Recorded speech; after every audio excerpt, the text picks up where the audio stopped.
I'm going to read a few verses from the book of Matthew in the Bible. These are the words of Jesus. And he says, "By their fruit you will recognize them. Do people pick grapes from thorn bushes or figs from thistles? Likewise, every good tree bears good fruit, but a bad tree bears bad fruit. A good tree cannot bear bad fruit, and a bad tree cannot bear good fruit. Every tree that does not bear good fruit is cut down and thrown into the fire. Thus, by their fruit, you will recognize them." Twice in that passage, by their fruit, you will recognize them.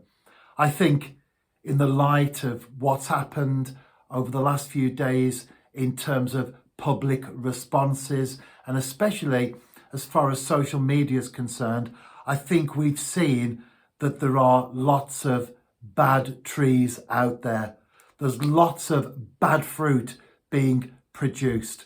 On Twitter in particular, I read so many hateful comments from people in Wales that I was ashamed of my own Welsh heritage.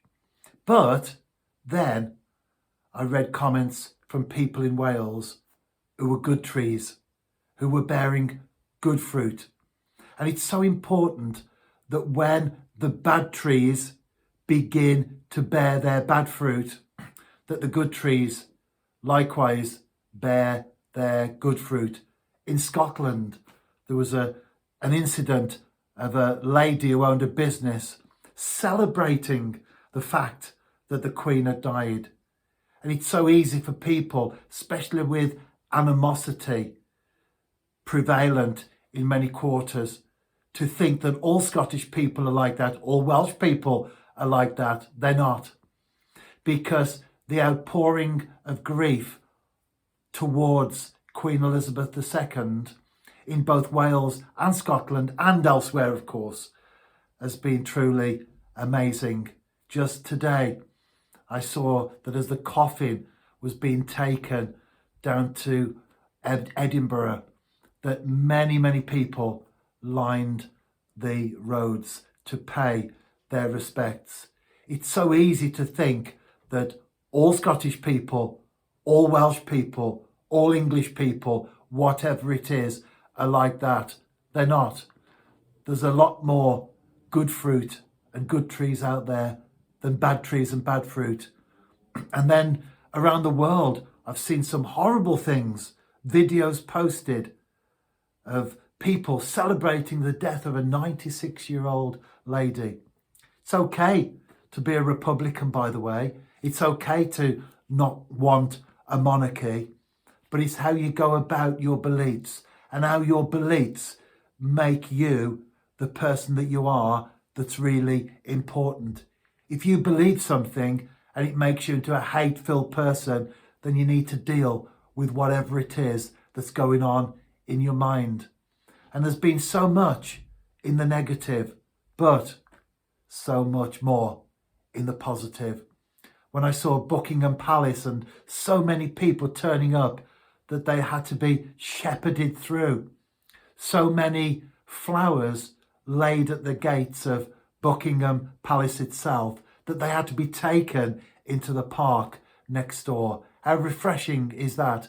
How does that restore your faith in humanity when you come across the hateful and evil responses that people have to the death of the Queen? The Queen herself, it's hard to imagine that anyone could be so hateful, because during her reign, she never expressed political views. We don't know what the Queen thought of any particular political topic. She kept herself above politics and reigned as a monarch in a totally impartial way. So for people to come out and behave and conduct themselves and to speak in the way that they have, it does show that there are, sadly, bad trees out there, because by their fruit you will tell them. What about us as individuals?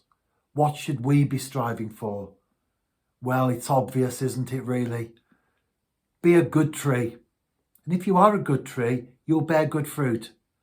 A good tree cannot bear bad fruit. And a bad tree cannot bear good fruit. As we open our eyes and we read, we watch, we observe, we soon realise who the good trees are, and sadly, who the bad ones are as well.